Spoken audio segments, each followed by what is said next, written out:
कहानी की शुरुआत में हम हेनरी नाम के एक हद से ज्यादा सीधे आदमी को देखते हैं जो एक टोल टैक्स बूथ पर अपनी नाइट शिफ्ट कर रहा था। उसके चेहरे से ऐसा लग रहा था मानो उसकी जिंदगी पूरी तरह से बेरंग चल रही हो। सुबह जब वो घर पहुंचा तो उसकी बीवी ने भी यही कहा कि अब तुम मुझसे प्यार नहीं करते ना, मुझे याद है जब तुम करते थे। सब कुछ बहुत अलग था। उनकी बातचीत चल ही रही थी कि तभी किसी ने बाहर से जोर से दरवाजा खटखटाया। जब हेनरी ने दरवाजा खोला तो दरवाजे पर उसका दोस्त एडी खड़ा था। उसके साथ ही जो नाम का एक आदमी भी था जिसकी हालत बहुत खराब लग रही है, जो बार बार उल्टियां करने लगा। डेबी एक नर्स है तो वो जो की मदद करने के लिए उसे अंदर ले आई। तभी एडी ने हेनरी से कहा कि भाई आज इसकी बास्केटबॉल टीम का मैच है, इसकी जगह तू खेल ले क्योंकि ये ऐसी हालत में तो नहीं खेल पाएगा। हेनरी ने मना करने की कोशिश तो की लेकिन एडी उसे अपने साथ जर्सी पहना कर ले ही गया। हेनरी ने पूछा कि गेम कहाँ खेली जाएगी। एडी ने कहा ज्यादा दूर नहीं है यहाँ से, बस 15 मिनट लगेंगे। तभी एडी ने गाड़ी रोकने को कहा और ये कहकर चला गया कि हम बस थोड़ी देर में वापस आ जाएंगे, बस खाने पीने का कुछ सामान लेने जा रहे हैं, तू यहीं पे बैठा रहियो और गाड़ी चालू रखियो, ठीक है ना। तभी जाते जाते एडी और उसके दो और साथियों ने मास्क पहन लिए। बाकी दो लोगों को तो हेनरी जानता तक नहीं था। वो तीनों अपनी अपनी बंदूकें निकाल कर बैंक में घुस गए। बेचारे हेनरी को तो अब तक आइडिया भी नहीं था कि एडी और उसके साथी यहाँ बैंक लूटने आए हैं और वो उनका ड्राइवर है। और तो और गाड़ी भी चोरी की थी, तार निकाल के स्टार्ट कर रखी थी। कुछ देर बाद ही वो लोग बैंक से निकलकर इधर उधर भागने लगे। इतने में वहाँ मौजूद एक गार्ड ने हेनरी को देख लिया। उसने बिल्कुल चोरों जैसी ही टी शर्ट पहनी हुई थी। इसी वजह से उसे गिरफ्तार कर लिया गया। पुलिस वालों ने हेनरी से बहुत पूछने की कोशिश की कि बता दे अपने साथियों का नाम, लेकिन हेनरी एडी के अलावा वैसे भी किसको ही जानता था। वो इतना सीधा था कि उसने एडी का नाम भी नहीं लिया, ये सोचकर कि जैसा भी है तो मेरा दोस्त ना। इसी वजह से बैंक को लूटने की कोशिश के जुर्म में हेनरी को 3 साल की सजा सुना दी गई। जेल में जाते ही उसकी मुलाकात मैक्स से हुई। मैक्स हेनरी से बहुत अच्छे से बात करने लगा। अगले दिन नाश्ता करते वक्त मैक्स ने हेनरी से कहा कि यहाँ हर कैदी के कभी कुछ सपने हुआ करते थे, लेकिन फिर उनकी जिंदगी में कोई ना कोई अनहोनी हो गई और फिर यहाँ पहुँच गए। तुम्हारा सपना क्या है? हेनरी ने जवाब दिया कि मेरा कोई सपना नहीं है। ये सुनते हुए मैक्स ने कहा कि कोई भी सपना ना देखना तो सबसे बड़ा जुर्म है, तो बताओ क्या है तुम्हारा सपना? हेनरी ने फिर से वही जवाब दिया तो मैक्स ने कहा कि ऐसी जिंदगी का क्या फायदा जिसका कोई सपना ही ना हो। इसी तरह 6 महीने बीत गए। डेबी हेनरी से जेल में मिलने आई और कहा कि मुझे तुम्हें कुछ जरूरी बात बतानी है। डेबी ने उसे बताया कि मुझे किसी से प्यार हो गया है, लेकिन हेनरी ने बड़ा दिल रखते हुए कहा कि कोई बात नहीं, मैं बस यही चाहता हूँ कि तुम खुश रहो। अगर मेरे साथ नहीं रह सकती तो किसी और के साथ ही सही। उधर मैक्स को अब जेल ही अपने घर जैसी लगती थी। सभी कैदी आपस में बातचीत करने लगे कि जब पिछली बार तुझे एक पैरोल ऑफिसर ने पूछा था कि अगर हम मैक्स तुम्हें बाहर निकाल दें तो तुम हमारे लिए क्या करोगे, तो तूने क्या जवाब दिया था मैक्स? जिस पर मैक्स ने जवाब दिया कि मैं तुम्हारे घर में घुसकर तुम्हारे कुत्ते को मार दूंगा, तुम्हारे घर को आग लगा दूंगा और वहाँ रहने वाली हर जिंदा चीज की जुबान काट लूंगा मैं। फिर बाद में हेनरी से पूछा गया कि तुम्हारा रिव्यू कब है, जिस पर हेनरी ने जवाब दिया अगले महीने। अभी एक कैदी ने कहा कि सबको यकीन है कि हेनरी शरीफ है। हेनरी ने भी कहा कि मैंने कोई गुनाह नहीं किया। इस पर मैक्स ने उससे कहा कि तुमने जेल में समय बिताया है तो तुम चाहे कुछ भी कहते रहो, बाहर सबको ऐसा ही लगेगा कि तुमने कोई तो जुर्म किया है। खैर जल्द ही हेनरी को जेल से छुट्टी मिल गई और सबसे पहले डेबी से मिलने गया, मगर जब जो ने दरवाजा खोला तो वो ये देखकर हैरान रह गया। और तो और डेबी के पेट में उसका बच्चा भी था। ये सब देखकर हेनरी मन ही मन सोचने लगा कि कैसे उसकी जिंदगी एकदम बदल गई। डेबी ने हेनरी को उसका पूरा सामान दिखाया और उससे पूछा कि अब तुम आगे क्या करने वाले हो। हेनरी ने कोई जवाब नहीं दिया और तभी जो वहाँ आया उसने हेनरी को एक बिजनेस का ऑफर दिया और कहा कि कोर्ट में मेरा नाम ना लेने के लिए शुक्रिया। मगर हेनरी ने कहा कि मैं तो तेरा नाम जानता ही नहीं और वहाँ से चुपचाप चला गया। बाद में हेनरी उसी बैंक के सामने जाकर खड़ा हो गया जहाँ से ये सारी वारदात शुरू हुई थी, लेकिन तभी एक गाड़ी ने उसे टक्कर मार दी और वो जमीन पर गिर गया। वो गाड़ी जूली नाम की एक औरत चला रही थी। जूली ने हेनरी को बहुत बुरा भला कहा और फिर पूछा कि तुम ठीक तो हो। तभी वहाँ बैंक का गार्ड भी आया और एम्बुलेंस बुलाने को कहने लगा, लेकिन हेनरी ने इसके लिए मना कर दिया। इसके बाद गार्ड उसे थोड़ा सहारा देते हुए साथ वाले कैफे में ले गया जहाँ जूली भी उनके पीछे पीछे आई और हेनरी ने जूली से कहा कि मैंने तुम्हें कहीं तो देखा है। इस पर जूली ने कहा कि मुझे मत देखो, सड़क पर देखकर चला करो, और ये कहकर वो वहाँ से चली गई। जब हेनरी बाथरूम में गया तो उसकी नजर दीवार पर चिपकी हुई न्यूज पर पड़ी। 80 साल पुरानी उस न्यूज़पेपर कटिंग में बैंक में हुई एक चोरी से जुड़ा हुआ आर्टिकल था। वो चोरी एक अंडरग्राउंड टनल के जरिए की गई थी जो बैंक के पीछे मौजूद एक थिएटर से जुड़ी हुई है। ये टनल बिल्कुल बैंक की तिजोरी के नीचे से जाती है। इसके बाद हेनरी सीधा मैक्स से मिलने के लिए जेल में चला गया और उसने मैक्स से कहा कि मुझे अपना सपना मिल गया है, उस बैंक को लूटना ही मेरा सपना है जिसके चक्कर में मैं यहाँ पहुँच गया हूँ। सजा जब काटनी है तो कम से कम चोरी करूँ तो सही। मैक्स को कुछ समझ नहीं आया तो हेनरी ने कहा कि क्या तुम बैंक लूटने में मेरा साथ दोगे। मैक्स ने उससे पूछा तेरे पास कोई प्लान है भी कि ऐसे ही हवा में चला हुआ है तू, जिस पर हेनरी ने कहा कि तुम चिंता मत करो, एकदम टॉप क्लास प्लान है मेरे पास। ये सब होने के बाद हेनरी थिएटर में चला गया और वहीं जूली भी अपने नाटक की रिहर्सल कर रही थी। जूली को नाटक करते समय उसका डायरेक्टर काफी डांटने लगा और कहने लगा कि तुमसे नहीं हो पाएगा ये सब। जिसके बाद जूली गुस्से में कॉफी पीने चली गई। जाते जाते उसने हेनरी से कहा कि कहीं तुम मेरा पीछा तो नहीं कर रहे। हेनरी ने मना कर दिया और उसके पीछे एक कॉफी शॉप तक चला गया। वहाँ कॉफी पीते पीते हेनरी जूलिया की एक्टिंग की तारीफ करने लगा। तभी जूली ने हेनरी से कहा कि उस एक्सीडेंट की कंप्लेन ना करने के लिए थैंक्स। और दूसरी तरफ जेल में मैक्स ने भी पैरोल अप्लाई कर दिया। कुछ सवाल पूछे जाने के बाद उसे भी छुट्टी दे दी गई। हेनरी ने मैक्स को पहले ही समझा दिया था कि ऑफिसर्स के सामने कैसे पेश आना है। जब हेनरी उसे जेल के बाहर लेने आया तो मैक्स उससे पूछने लगा कि तुम्हारी गाड़ी कहाँ है। हेनरी ने कहा कि मेरे पास गाड़ी नहीं है। दरअसल हेनरी पैदल ही मैक्स को लेने आ गया था। इस पर मैक्स भड़क गया कि किस पागल के चक्कर में बाहर आ गया मैं, हेलो वापस ले लो मेरे को, मुझे बाहर नहीं जाना।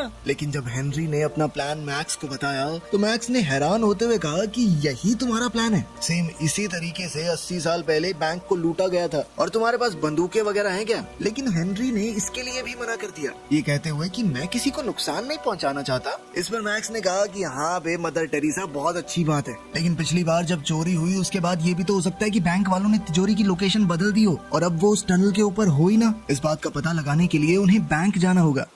बैंक में जाकर वो वहाँ के असिस्टेंट मैनेजर से मिले। उन्हें अंदर जाते हुए बैंक के गार्ड ने बहुत ध्यान से देखा। मैक्स ने बैंक के असिस्टेंट मैनेजर से बातचीत करते हुए बड़ी ही चालाकी से ये बात कंफर्म कर ली कि जब से बैंक को बनाया गया है तब से उसकी तिजोरी को कभी भी अपनी जगह से हिलाया नहीं गया। उसने ये सब इतनी चालाकी से किया कि मैनेजर को घंटा शक नहीं हुआ, लेकिन गार्ड की नजर अब भी उनके ऊपर थी। इसके बाद दोनों उस टनल की जाँच करने के लिए थिएटर में गए। वहाँ जूलिया हेनरी को फिर से देखकर हैरान हो गई और इस बार तो मैक्स भी उसके साथ था। लेकिन तभी मैक्स बोल पड़ा कि जब मैं जवान था तो मैंने यहाँ बहुत सारे प्लेस किए हैं, मैं हेनरी को यही दिखाने यहाँ लाया हूँ। आपको कोई एतराज तो नहीं अगर मैं थिएटर को अंदर से देख लूँ। अंदर जाते हुए जूली ने मैक्स से पूछा कि वो कौन कौन से नाटक यहाँ कर चुके हैं। तो मैक्स ने सीधा शेक्सपियर का नाम ले दिया। फिर मैक्स ने कहा कि मेरी यहाँ बहुत सी यादें हैं, तो मैं थिएटर का कोना कोना देखना चाहता हूँ, जिसके लिए मैक्स को परमिशन मिल भी गई। मैक्स के जाते ही जूली ने हेनरी से पूछा कि ये तुम्हारे पिता है क्या, जिस पर हेनरी ने जवाब दिया कि नहीं नहीं, अच्छा दोस्त है सिर्फ। दूसरी तरफ थिएटर का एक आदमी मैक्स को थिएटर दिखाते हुए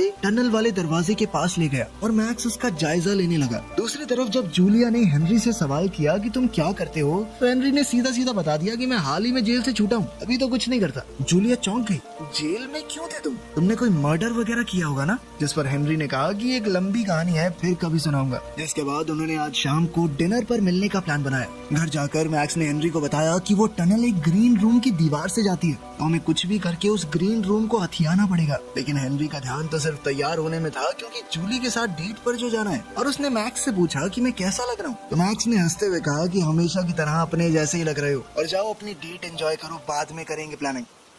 उनकी डेट के दौरान जूली ने हेनरी को बताया कि मैं बहुत बड़ी एक्ट्रेस बनना चाहती हूँ, मैं चाहती हूँ कि सब लोग मेरा नाम जानते हो। उनकी डेट के दौरान हेनरी ने जूली को पूरा सच बताया कि किस तरह उसे जेल हुई थी और अब वो सच में बैंक लूटना चाहता है। जूली उसका प्लान सुनकर हैरान तो काफी हो गई थी, लेकिन अब उसे हेनरी का साथ पसंद आने लगा था। फिर दोनों घर आ गए और अब उनके बीच की नजदीकियां बहुत ज्यादा बढ़ गई। अगली सुबह हेनरी और जूली मैक्स के घर गए, मगर मैक्स जूली को देखकर खुश नहीं था। तो हेनरी ने मैक्स से कहा कि टेंशन मत लो, ये हमारे साथ ही काम करेंगे। लेकिन तभी मैक्स हेनरी को साइड में ले जाकर उस पर भड़क गया कि तुमने इसे पूरा प्लान क्यों बताया। थोड़ी देर बाद खाना खाते वक्त जूलिया ने मैक्स से सवाल पूछा कि तुम जेल में क्या कर रहे हो, जिस पर मैक्स ने बताया कि मैंने कई खून किए हैं। इस पर जूली ने उससे पूछा कि तुमने इतने सारे मर्डर किए, तुम्हें पकड़े जाने का डर नहीं था। इस पर मैक्स ने कहा कि मुझे जेल जाना पसंद है, मेरी तो फेवरेट जगह है वो। थिएटर जाते वक्त जूली और हेनरी को आइडिया आया कि क्यों ना हम इस थिएटर में ऑडिशंस रख दें, इससे हम ज्यादा से ज्यादा वक्त यहाँ बिता पाएंगे। लेकिन कुछ देर बाद मैक्स को आइडिया आया कि क्यों ना जिस एक्टर का वो ग्रीन रूम है उसको निकाल के हेनरी को वो रोल दे दिया जाए, फिर हम आराम से खुदाई करते रहेंगे, किसी को कुछ पता नहीं चलेगा। इस पर हेनरी ने कहा कि मुझे एक्टिंग थोड़ा ना आती है, लेकिन मैक्स ने उसे पूरा चढ़ा दिया। अबे शक्ल देख अपनी, नेचुरल एक्टर है तू,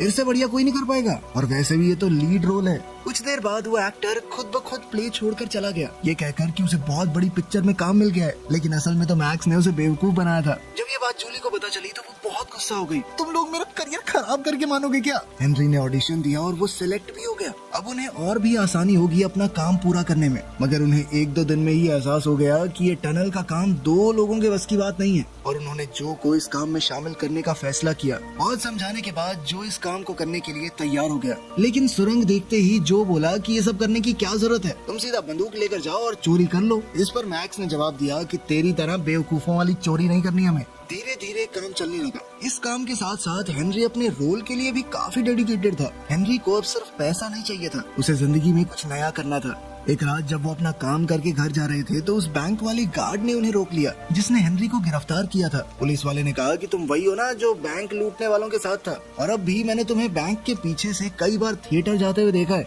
मैं इस बार कोई गड़बड़ नहीं होने दूंगा। हेनरी ने पुलिस वाले को अपने साथ चलने को कहा और फिर गाड़ी को एक शांत जगह पर ले गया। हेनरी ने उससे पूछा कि तुम चाहते क्या हो? तो फ्रैंक ने बताया कि हर महीने एक बार एक ट्रक हमारे साथ ही पार्टनर बैंक्स में जाता है, सारी करेंसी को लेकर एक जगह इकट्ठा करता है। इस बैंक की तिजोरी में उस वक्त 100 करोड़ से भी ज्यादा रुपए रखे होते हैं। कोई बेवकूफ ही होगा जो बैंक को किसी और समय लूटने की कोशिश करेगा। मैं अंदर से तुम्हारा आदमी बनकर अलार्म सिस्टम में तुम्हारी मदद कर सकता हूँ। अगले दिन थिएटर में जूली के रोने वाले सीन के दौरान डायरेक्टर ने उससे कहा कि तुमने कभी किसी से प्यार नहीं किया ना, दिल नहीं टूटा तेरा कभी, यही तेरी दिक्कत है। बिना इस फीलिंग के तुम कभी एक महान एक्ट्रेस नहीं बन पाओगी। फिर 5 मिनट का ब्रेक हो गया। जूली बाथरूम में जाकर रोने लगी। हेनरी ने पूछा कि तुम ठीक तो हो ना? तभी जूली फूट फूट कर रोने लगी। उसने कहा कि हाँ, नहीं हुआ मुझे कभी किसी से प्यार, क्या करूँ मैं, लेकिन एक्ट्रेस तो मुझे बनना है ना। इस पर हेनरी ने कहा कि तुम प्यार करती हो मुझसे, बस तुम्हें भी पता नहीं है, और मुझे यकीन है कि तुम बहुत बड़ी एक्ट्रेस बनोगी। फिर दोनों ने आगे बढ़कर एक दूसरे को चूम लिया। रात को मैक्स और हेनरी चोरी का प्लान तैयार कर रहे थे, तभी दरवाजे पर नॉक हुआ। हेनरी ने जैसे ही दरवाजा खोला तो उसने देखा कि जो और एडी खड़े थे। जो को देखकर ऐसा लग रहा था मानो उसकी छिताई की गई हो। तभी एडी ने हेनरी से कहा कि जो ने मुझे सब कुछ बता दिया है और अब मैं भी तुम्हारे प्लान में शामिल हूँ। लेकिन मैक्स को एडी बिल्कुल पसंद नहीं आया। उसने हेनरी से पूछा कौन है नमूना? एडी कहने लगा कि मुझे सब कुछ पता है, इसीलिए अब तुम्हारे पास कोई चारा नहीं है। मैक्स ने दोबारा पूछा कि कोई मुझे बताएगा ये उल्लू का पट्टा है कौन? लेकिन एडी तिल मिलाकर कहने लगा कि मैं इस प्लान में अंदर हूँ और तू बाहर बुड्ढे। मैक्स ने उसे सीधे तौर पर वहाँ से जाने के लिए कहा, लेकिन एडी ने मैक्स को दोबारा से बुड्ढा कहकर चिढ़ाया। तो इस बार मैक्स को गुस्सा आ गया, तो वो एडी की तरफ उसे मारने के लिए बढ़ने लगा, लेकिन हेनरी ने जैसे तैसे बीच बचाव किया।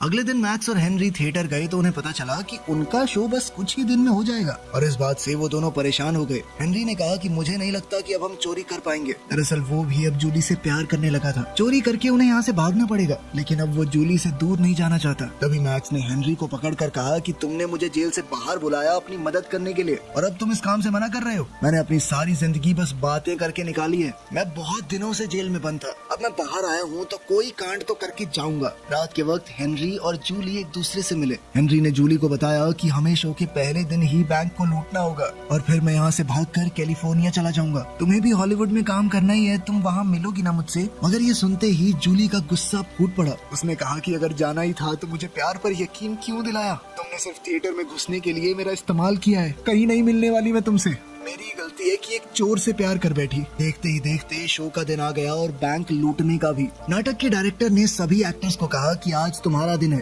जाओ और अपनी छाप छोड़ दो। अब हमारे पास सिर्फ 10 मिनट बचे हैं। तभी पैसों का वो ट्रक भी बैंक में आ गया, जैसा कि पुलिस वाले ने बताया था। हेनरी प्ले में अच्छे से एक्टिंग करता रहा और मौका देखते ही अपने साथियों की मदद करने चला गया। सब उनके प्लान के हिसाब से ही हो रहा था। पहले उन्होंने एक औजार की मदद से ईंटों की दीवार तोड़ी और बाद में एक बड़ी सी वेल्डिंग मशीन की मदद से तिजोरी के लोहे को काटते हुए वहाँ एक बड़ा सा छेद कर दिया। पुलिस वाले का इशारा मिलते ही मैक्स ने पहले ही तार काट दी थी, जिस वजह से अलार्म नहीं बजा। मगर तभी एडी ने मैक्स पर बंदूक तान दी और उसे चुपचाप यहाँ से चले जाने को कहा। एडी ने जो से कहा कि सारा पैसा जल्दी जल्दी गाड़ी में भर। जो को एडी की ये हरकत पसंद नहीं आई और कहा कि ऐसा मत कर भाई, ठीक नहीं है ये। तभी हेनरी भी वहाँ पहुँच गया और एडी ने उसे भी डराने की कोशिश की और मैक्स को बंदूक से मारकर नीचे गिरा दिया, जो बार बार उसे ऐसा करने से मना कर रहा था। तभी मैक्स ने एडी के हाथ से बंदूक छीन कर उसे पीटना करना शुरू कर दिया। इस सब के दौरान गोली चल गई जो हेनरी की टांग को छूते हुए चली गई। उधर थिएटर में हेनरी का सीन आने वाला था तो जल्दी से जैसे तैसे थोड़ा लंगड़ाते हुए अपना सीन करने निकल गया। ऊपर एडी को बढ़िया तरीके से पीटने के बाद मैक्स ने उसके हाथ पांव और मुंह बांध दिए और थोड़ी देर बाद हेनरी, मैक्स और जो सारा पैसा लेकर वहाँ से रफू चक्कर हो गए। हेनरी अचानक से गाड़ी रोकने को कहने लगा।